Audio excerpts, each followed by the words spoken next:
ulama-ulama dan ustadz bajingan ini. Ya, gitu loh. Mereka nggak mungkin masuk di akal mereka bahwa nanti disuruh oplok, nggak ada, karena mereka nggak tahu, mereka nggak baca. Ya, setiap jam bisa melahirkan. Dalilnya kan sudah ada itu. Nah, kalau setiap jam melahirkan berarti kan oplok terus. Sedangkan hewan aja, nggak berhenti hewan kan? itu nggak mungkin setiap jam bisa melahirkan loh. Ya. Nah, ini biar kalian tahu. Cerot. Telur kali digoreng plok. Nah ya, apa bedanya dengan ayam broiler? Betul nggak? Ayam petelur itu loh, Kak. Ya kan? Iya. Ayam petelur, tahu nggak? Nah, kalau ayam mungkin bisa, karena ayam tuh tiap hari kan bisa bertelur dia. Nah, makanya mungkin nanti jadi ayam, Kak. Nah, sekali lagi, mereka itu karena mereka tidak tahu apa-apa, karena jadi imannya, ingat ya sekali lagi ya, imannya mereka tumbuh selama jadi Islam itu cuman mendengarkan ceramah ustaz. Imannya tumbuh bukan membaca arti terjemahan Quran huruf Arab itu, makanya begitu. Ya. Pokoknya kalau ada tulisan Arab itu kata-kata suci apa segala macam. Sementara yang tertulis apa? Boleh berbagi kelamin, loh. Ya. Boleh menikahi ibu kandung, loh. Makanya mereka masih terkurung dalam keislaman itu karena mereka tidak tahu makna arti dari huruf-huruf Arab itu. Ya. Pasti kepanasan lah. Ya, katanya sudah oten. Tapi akhirnya seperti yang disampaikan Kak Intan tadi, cerot katanya kan gawat. Emangnya mau ngapain coba? Gawat juga Kak Intan ini. Makanya ini kita nggak sudi karena kita udah tahu kita nggak tertarik sama surga kalian. Ya, nggak tertarik sedikit pun, meskipun saya ditinggal sama siapapun terus cuman ada itu, nggak tertarik saya. Ya, nggak tertarik. Apa bedanya kalau cuman surga kayak begitu sama di dunia? Ya, nggak usah ada pertobatan. Ya, wong di sana legal kok. Ya kan? Ngapain? Nggak tertarik saya dengan surga ngaceng harus melayani 70 tahun laki-laki. Hah? Ngapain? Itu kan bukan penyiksaan, surga. betul nggak, Kak? Itu makanya itu bukan surga, itu penyiksaan, tempat penyiksaan. Bisa bayangin nggak? Nggak tahu ya, coba tanya Pak Putih. Pak Putih, orang kalau titiknya berdiri 1 jam itu sakit nggak? 1 jam ya? Sama Umar bin Khattab aja, Kak. Oh ya Pak Umar, coba jauh-jauh. Pak Umar monitor. Mbak Intan sambil disiapkan dalil bahwa laki-laki itu nanti di jannah atau di kebun nanti itu ya loloknya ngaceng 70 tahun. Ya. Coba Bang Jaka jawab jujur. 1 jam atau 1 jam. Jadi kapal selam aja, kalian nggak ada yang larang kalau ikut kapal selam. Iya, kita nggak ributin kalian, tapi kalian bilang kalian apologet, atau masih punya 14 jam-jam bahaya. Ujungnya kayak Kak Intan bilang tadi, gitu-gitu ceret, wah bahaya Kak Intan, nggak ikutan saya Kak. Oke, Bang, ini belum dijawab sama laki-laki ini di atas ini. Ya mending ditinggal di sini sendiri. Coba tahan dulu. Saya mau dengar dari perwakilan laki-laki. Beneran daripada di surga kayak Bukonoan. Tahan dulu, saya. Coba Pak Jaka, menurut Anda, ya, kalau ular kaget Anda yang di celana itu berdiri 1,5 jam, enak apa sakit? Ya 1 jam lah, jangan 70 tahun lah Kak Marsha. Kalau 1 jam masih bisa diinilah. Kalau misalkan lebih dari 1 jam, 2 jam, gimana menurut Anda? Berdiri terus ya, berdiri ya. Sudah kemeng kayaknya. Kan yang perlu Menderita dilakukan lah, Kak. juga, Kak Marsha. Coba, Sebagai lelaki saya menderita loh, 1 jam aja berdiri terus, ke kiri susah, ke kanan susah, maju kena tembok, mundur ada yang kesenggol. 1 jam masih bisa dikondisikan mungkin ya Bang Putih ya. Tapi kalau 70 tahun kayak janji manisnya surga mereka itu, aduh, saya kalau ngerembuk bicara surga mereka itu malu untuk mengatakannya Kak Marsha. permasalahannya begini ya. Pak Jaka, Pak Ya, Jaka, Bang Putih. kalau di tempat tidur begituan aja 1 jam, saya kira orang kewalahan, Pak. Ya kalau ada pasangan kan 1 jam kita Apalagi- pilih, toh. Bisa lah, mungkin dikondisikan bisa kalau 1 jam ya. Kalau 70 tahun bayangkan Bang Putih. Ngeri Nguateng kali. terus, berdiri terus. Lah kata tempat jebol itu, ha? Itu terlalu nggak masuk akal itu. Siapa yang tertarik? Nah mereka ini nggak mikir, Gila, ya. pokoknya ngacang 70 tahun. Coba bayangin. Hah? Bukan seneng tapi nyiksa Kak perasaan. Lisa ini. Sid, Jerman, Kiriman Kak Lisa. tak Ini bacakan silakan. Sunan Ini- Ibnu ini Majah kiriman dari Kak 4328 Lisa ya. loh. Ibnu Majah 4328. Ini kiriman dari Kak Lisa ya. Ini dari Belanda. Coba. Mana tahan dia berdiri terus 1 jam? Mana tahan nggak? Ular kadut itu berdiri 1 jam, Pak. Nggak tahan. Ya. Tak Paling bacakan hebat ya, 15-20 menit udah. 15-20 Iya. menit sudah cerot. Oke, tahan dulu Pak. Oke. Ini mau dibacakan dalilnya sama Mbak Intan. Silakan Sunan Mbak Intan. Ibnu Majah dulu 4328 telah menceritakan kepada kami Hisham bin Khalid al-Ashraq Abu Marwan Ad-Dimashqi telah menceritakan kepada kami Khalid bin Yazid bin Abu Malik dari ayahnya dari Khalid bin Ma'dan dari Abu Umamah. Dia berkata Rasulullah SAW bersabda, tidaklah seorang hamba yang dimasukkan ke dalam surga melainkan Allah Azza wa Jalla akan menikahkan dengan 72 istri. 2 istri dari bidadari dan yang 70 dari warisannya penduduk neraka. Istrinya penghuni neraka yang masuk surga. Dan tidaklah salah seorang dari mereka melainkan memiliki vagina yang rapat dan ia memiliki penis yang tidak loyo. Khalid bin Hisham berkata, maksud dari warisannya penduduk neraka adalah laki-laki yang masuk neraka, kemudian mereka mewarisi istrinya untuk penghuni surga, sebagaimana Fir'aun mewarisi istrinya. Coba bayangin ya. 70 memang asli bidadari, yang 2 itu perempuan bajingan. Betul nggak dari neraka? Ya termasuk lonte, ya kan? Termasuk apa itu? Hah? Iya Apa-apaan. benar. Dua Coba. itu lon. Betul.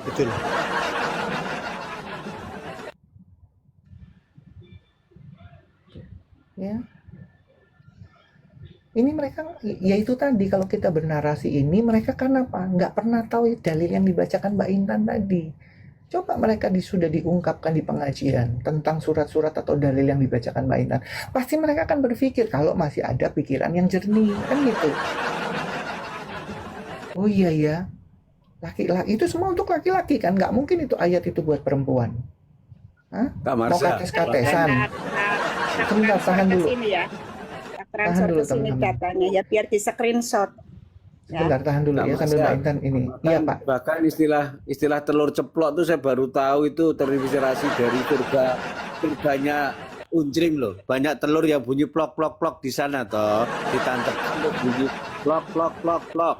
Telurnya tancapkan lagi bunyi plok plok. Iya. Jadi istilahnya telur ceplok itu baru tahu saya ini. Serius. Coba.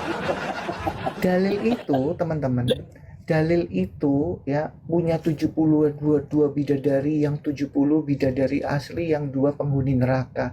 Itu kan semua untuk laki-laki. Ya kan?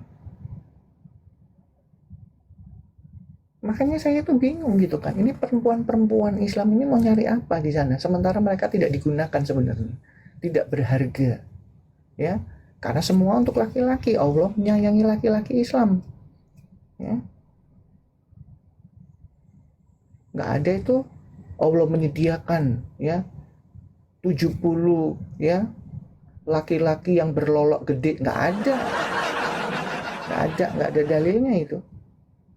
Kalau ustazah bilang nanti akan disediakan ya bidadara itu bohong, itu nggak ada dalilnya ya. Itu ada Kak Marsha itu. Jangan khawatir ibu-ibu, itu ada ya. Kacau.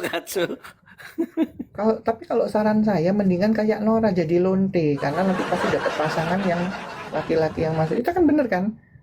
Ya. Jadi lonte aja, siapa tahu nanti jadi bidadari karena 2 kan dari neraka. Iya toh? Betul nggak? Ya. Itu loh. Mengajarkan kok di surga penis nggak pernah loyo, vagina selalu rapat. Ini ajaran apa gitu nih? Nah ini kan pasti porno. Itu bilang Alkitab porno.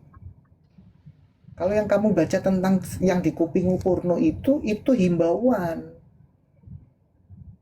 Ya. Makanya bacanya habis. Kalau kita kan baca yang langsung tertulis, ya. Nanti nggak luyu, perempuan rapet. Hah? Itu. Makanya kan sebenarnya mereka itu sedang diarahkan kepada kebinasaan.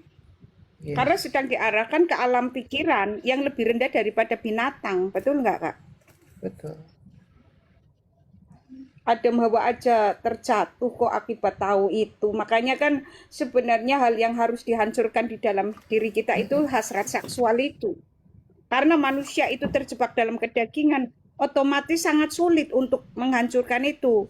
Makanya kenapa Tuhan memberikan Roh Kudus, supaya kita berhikmat ke dalam Roh Kudus, masuk terus meninggikan kesadaran kita menuju pikiran Kristus.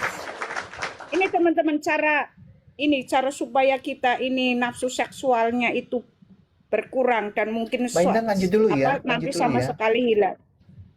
Makanya kenapa para rasul itu kan tidak memikirkan hal-hal seks itu, betul nggak, Kak? Yes, Rasul betul. Paulus tidak menikah juga ya, Yohanes nggak menikah juga. Karena tadi ketika orang ini naik frekuensi pikirnya menuju kesadaran Kristus, pikiran Kristus, itu tidak punya hasrat lagi seperti itu. Nah, Yesus Kristus ini sedang menarik kita menuju ke pikiran Kristus itu, supaya hasrat seksual kita ini hancur, supaya kita tidak memiliki hasrat seksual. Karena hasrat seksual ini adalah alam pikiran yang dimiliki juga oleh binatang. Itu teman-teman. Jadi kalau ada oten masih bernafsu ini dan itu, diperbaiki ya. Masuklah ke dalam Roh Kudus terus. Supaya ini lama-lama hilang. Ya, makanya kalau Intan ini lebih suka mengajarkan pikiran untuk menuju ke alam pikiran Kristus, karena ketika kita pikirannya naik ini dengan sendirinya, ya, yang tadi alat kelamin itu dengan sendirinya itu nggak ada lagi itu, dengan sendirinya teman-teman. Maka minta bimbingan Roh Kudus untuk membuat jiwamu naik menuju ke pusat kesadaran, ke pikiran Kristus, supaya hasrat seksual itu hilang. Dan kamu bisa merdeka. Karena salah satu penyebab penderitaan yang dalam itu adalah hasrat seksual. Ingat teman-teman, para psikopat ini, ya terus killer apa sih, pembumbun berantai, itu selalu mempunyai hasrat seksual yang tinggi. Itulah teman-teman ya. Makanya kundalini itu, yang meditasi kundalini, itu justru membangunkan hasrat seksual. Maka disebut membangunkan si ular. Ya teman-teman, kita harus hancurkan itu. Seperti para rasul itu. Ya, seperti contoh utamanya ya jelas Tuhan kita Yesus Kristus.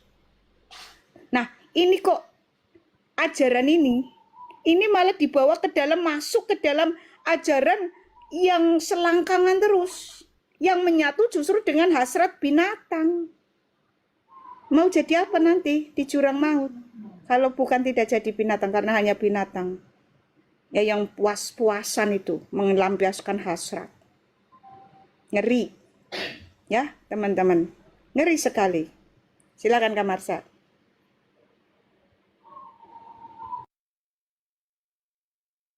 Kak.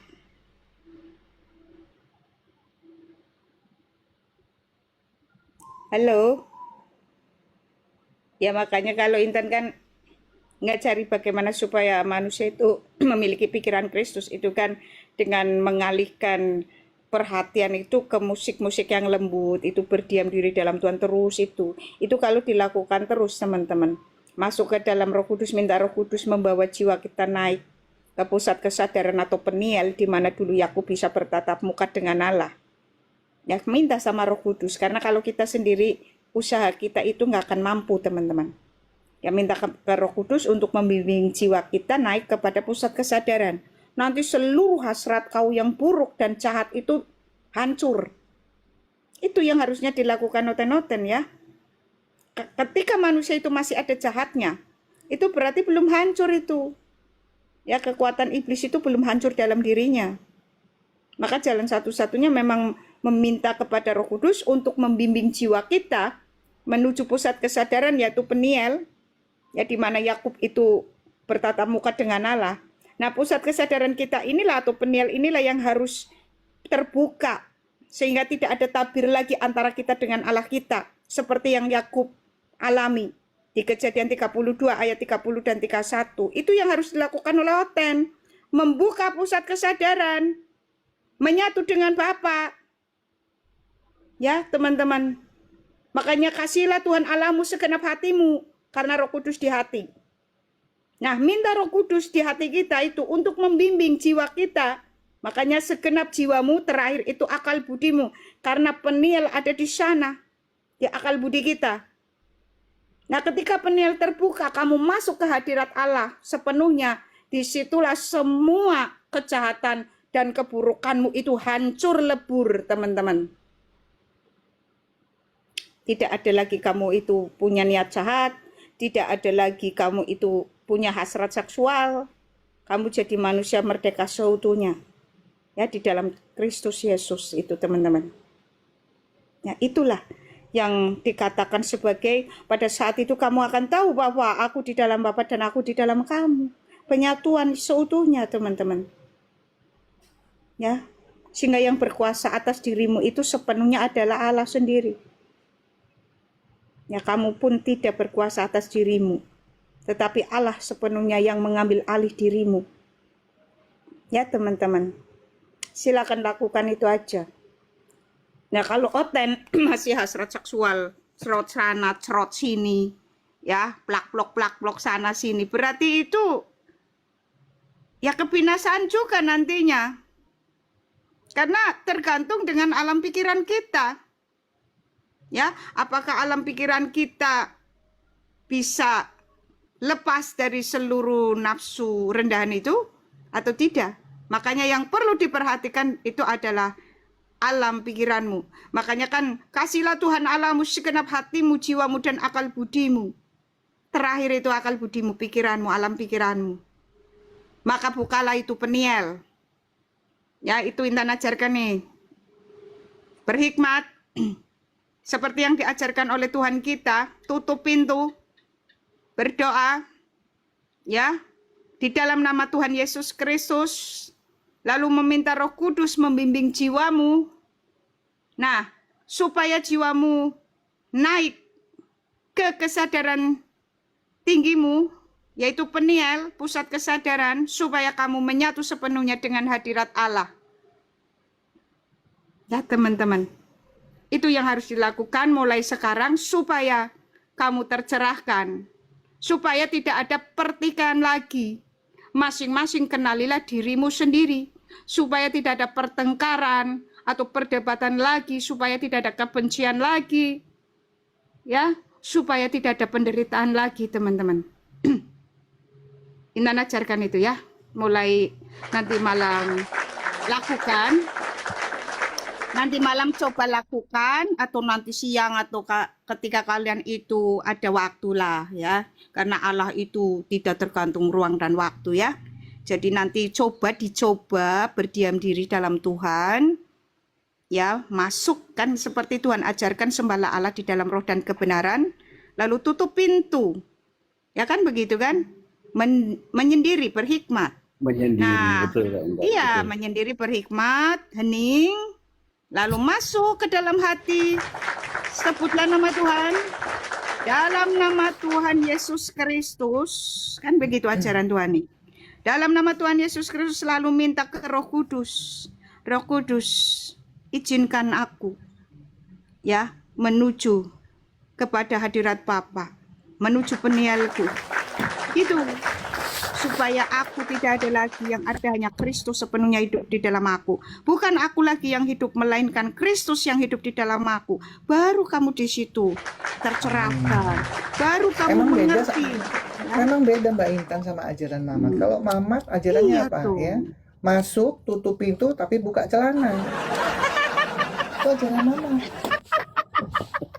Makanya di surganya sana kan Berarti iya larinya urusan ke plok-plok lagi ya Kak Marsha. iya, plok-plok itu tadi. Memang Plok-plok. beda ya. Sampai apa nih oplok-oplok ini orangnya. Nabi Mamat. Babi salah ngomong lagi aku. Dilakukan ya teman-teman ya. Nanti Parah, teman-teman Bang, praktekkan parah. ya. Nanti teman-teman praktekkan ya. Nanti semua persoalan teman-teman selesai. Benar. Ketika Intan ditanya, Intan aku punya masalah berat. Tidak ada masalah berat di dalam Tuhan. Nggak ada. Ya bahkan hukum alam mengatakan seperti ini Kak Marsha. Intan katakan ya. Ketika sebuah bulu, sebuah bulu dengan benda yang 10 kilo beratnya dijatuhkan dari atas dengan ketinggian yang sama, itu jatuhnya sama teman-teman. Bahkan mempunyai massa yang sama. Artinya, bagi Tuhan itu tidak ada hal yang berat atau ringan. Ya. Bagi Tuhan itu tidak ada hal yang berat atau ringan. Kamu lakukan aja yang Intan sarankan itu. Nanti semua persoalanmu selesai. Benar? Kenapa? Karena tidak ada penghalang lagi antara kamu dengan Allah. Ya, sehingga apa yang kamu katakan dia mendengar dan dia langsung memberikan itu, teman-teman. Tapi ya yang umum aja. Nanti minta 2 miliar kan lucu. Mintalah yang apa yang kamu butuhkan. Lucu kan, minta 2 miliar gitu kan, lucu Kak. Minta apa yang kamu butuhkan, bukan yang apa yang engkau inginkan. Makanya segala sesuatu itu harus ditaklukkan di dalam Tuhan Yesus Kristus dulu. Ya, teman-teman nggak usah serakah itu, nanti serakah itu nanti nggak dikabulkan lagi. Berarti kau masih punya hasrat kayak begitu, nggak bisa. Itu harus benar-benar nyerah. Ya, praktekkan semua persoalanmu selesai. Makanya Intan ke orang yang penyakitan itu nggak bisa sembuh gitu kan, Kak Marsha sarankan itu. Ke orang yang punya hutang yang melilit itu Intan sarankan itu. Ke orang yang punya persoalan anak-anaknya pada berani suaminya selingkuh, Intan sarankan itu. Dan puji Tuhan itu terbukti Kak Marsha, selesai. Selesai. Tuhan menyelesaikannya. Karena itu apa teman-teman, ketika kamu jiwanya naik ke pusat kesadaran di mana Yakub bertatap muka dengan Allah itu kan Yakub selesai malah jadi kaya raya, betul nggak Kak Marsha? Yakub jadi diberkati tuh, makanya dia kemudian disebut Israel. Itu jadi Alkitab luar biasa sekali sebenarnya teman-teman, yang mengungkap rahasia-rahasia yang dulu Intan tidak tahu sedikit pun. Buat Intan, Tuhan kita Yesus Kristus itu nggak ada duanya.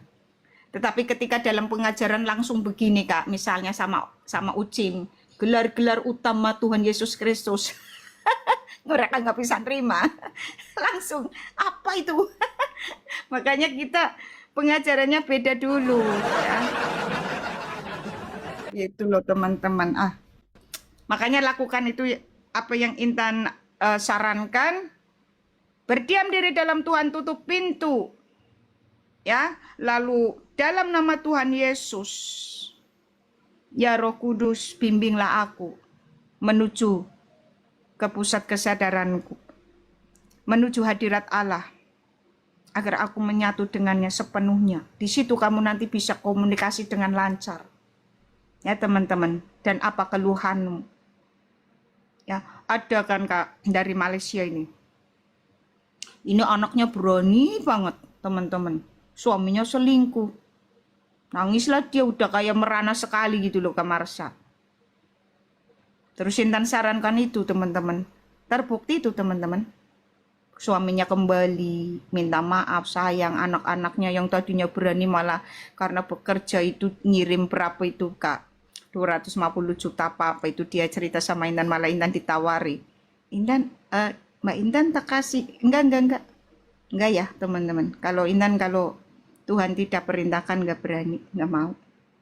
Ya teman-teman, itu aja. Silakan Kak Marsha. Ini Intan mau transfer data tadi Kak, yang di surga Ucim Vagina sama penis itu tidak loyo ya. Tidak loyo dan selalu rapat vaginanya. Ya teman-teman.